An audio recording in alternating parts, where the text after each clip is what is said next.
स्वागत है आपका हमारे YouTube चैनल आनंद परमार क्लासेस पर। दोस्तों, जैसा कि आप लोगों को पता है कि आधुनिक भारत की श्रृंखला चल रही है और आधुनिक भारत आप लोगों को बिल्कुल विस्तार से पढ़ाया जा रहा है। और पहला जो वीडियो है पुर्तगालियों का आगमन, वो मैं डाल चुका हूं। अगर आप लोगों ने नहीं देखा है तो आप लोग वहां पे हमारी प्लेलिस्ट बनी हुई है आधुनिक भारत या मॉडर्न हिस्ट्री की, है ना, तो आप लोग वहां पे जाके देख सकते हैं। पुर्तगालियों के आगमन में मैंने आप लोगों को बताया था कि किस तरह से वो वास्को डी गामा आए थे, बार्थोलोमू डियास आए थे और किस तरह से उनका पतन हुआ, किन किन लोगों के बीच उनने हस्तक्षेप किया, सारी चीज़ें मैं आप लोगों को बता चुका हूँ।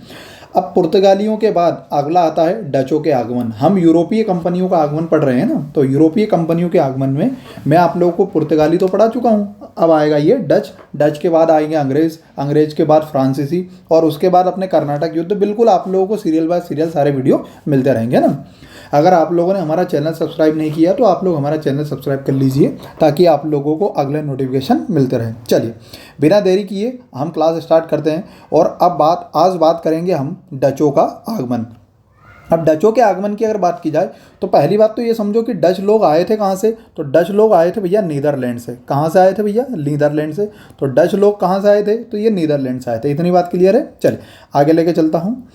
उसके बाद 1581 में नीदरलैंड स्पेन से क्या हो गया? आज़ाद हो गया था। तो नीदरलैंड जो है ये 1581 में स्पेन से आज़ाद हो गया था।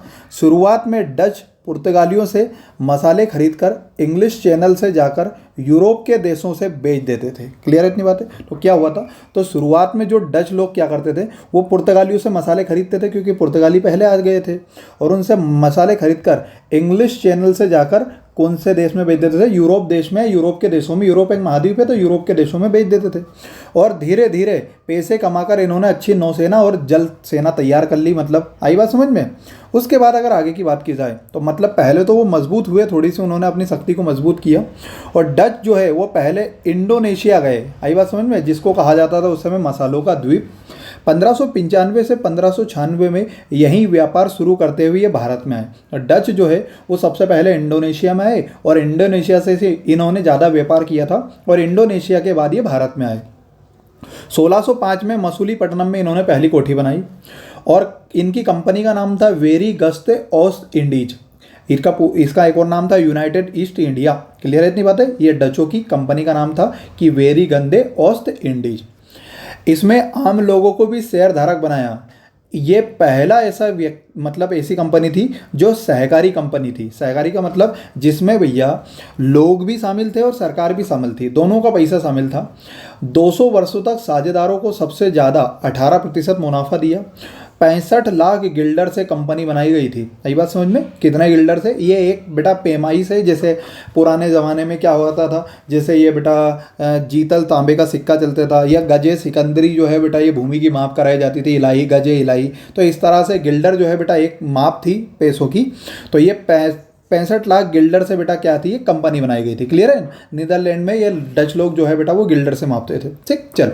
नीदरलैंड द्वारा कंपनी को सैन्य कार्रवाई या संधिया व्यापार करने की अनुमति दे दी गई। मतलब नीदरलैंड की जो कंपनी थी उन्होंने बोल दिया कि एक काम करो, आप सैन्य कार्रवाई करो और आप संधिया भी कर सकते हो। और प्रारंभ में कितने वर्षों की अनुमति दी गई थी? तो ये 21 वर्षों की अनुमति दी गई थी। यही बात समझो? ठीक है, चल आगे बात करते हैं।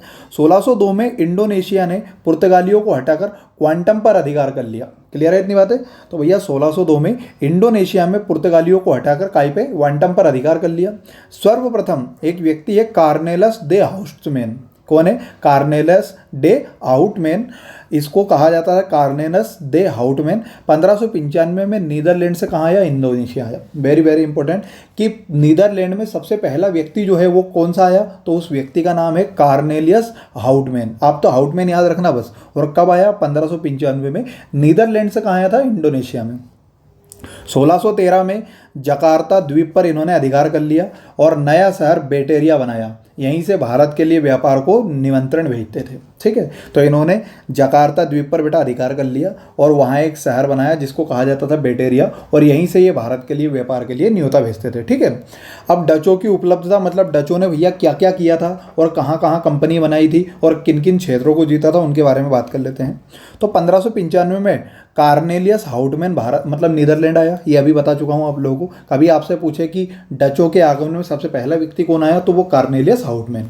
1602 में इन्होंने अपनी कंपनी बनाई और 1605 में इन्होंने अपनी व्यापारिक कोठी बनाई। क्लियर है इतनी बातें। और अपनी व्यापारिक कोठी जो है इन्होंने कहाँ बनाई थी, तो ये मसूलीपट्टनम में बनाई थी। कहाँ पे बनी थी, मसूलीपट्टनम। क्लियर है इतनी बातें, ठीक। मसूलीपट्टनम आंध्र प्रदेश में है। 1605 में इन्होंने अम्बायान जीता, जो कहाँ है, इंडोनेशिया में। 1612 में इन्होंने जकार्ता जीत लिया। 1641 में इन्होंने मलक्का जीत लिया और 1658 में सीलोन, जिसका नया नाम है, श्रीलंका पर कब्जा कर लिया। ठीक है।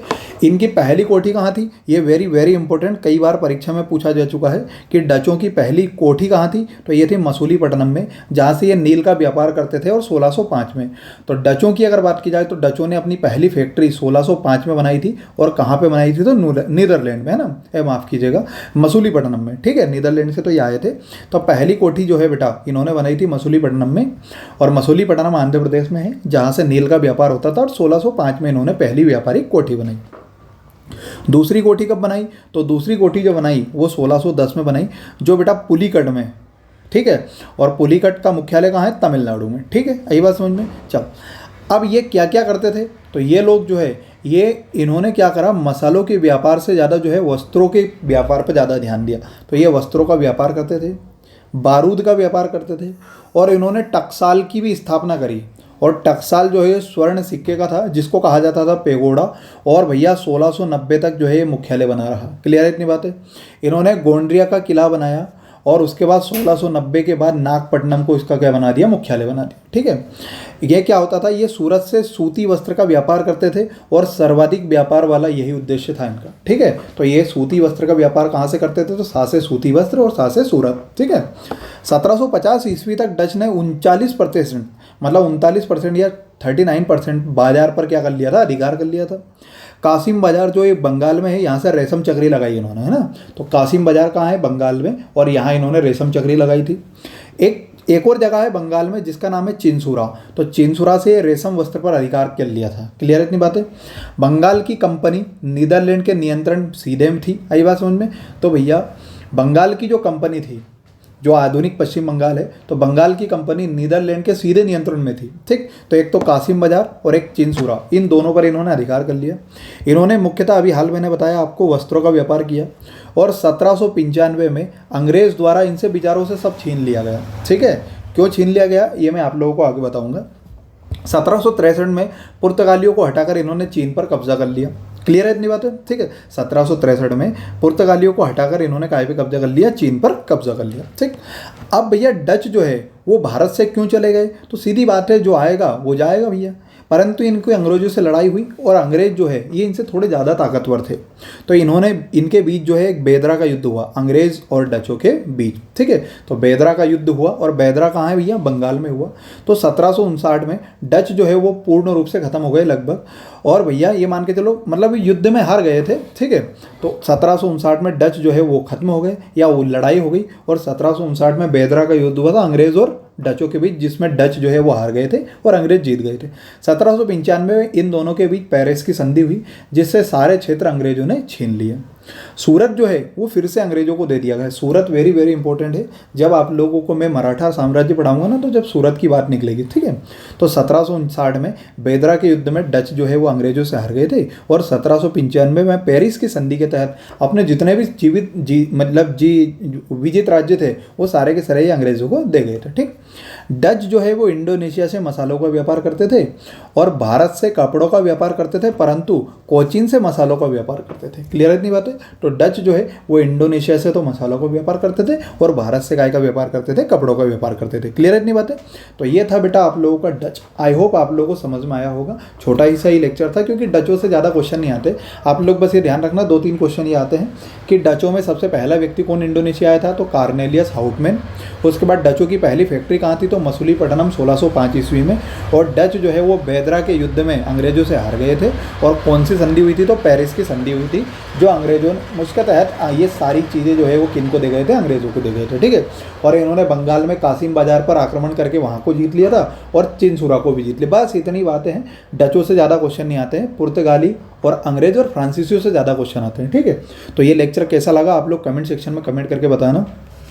ये बहुत अच्छे से डीप में आप लोगों को पढ़ा चुका हूँ और सारी की सारी पीपीटी जो है ये आप लोगों को मिलती रहेगी। ठीक, अगर आप लोग हमारे व्हाट्सएप ग्रुप से नहीं जुड़े हैं, जो नए लोग हैं, तो आप लोग इस नंबर पर, मेरे नंबर पर 9575322928 इस पर आप लोग मैसेज कर देना व्हाट्सएप पे, तो आप लोगों को ग्रुप से जोड़ दिया जाएगा और वहाँ सारी PDF आ जाएगी, है ना। आपको लिखना कुछ नहीं, सारा इस पीपीटी के माध्यम से, स्लाइड के माध्यम से कवर कर दिया जाएगा, है ना।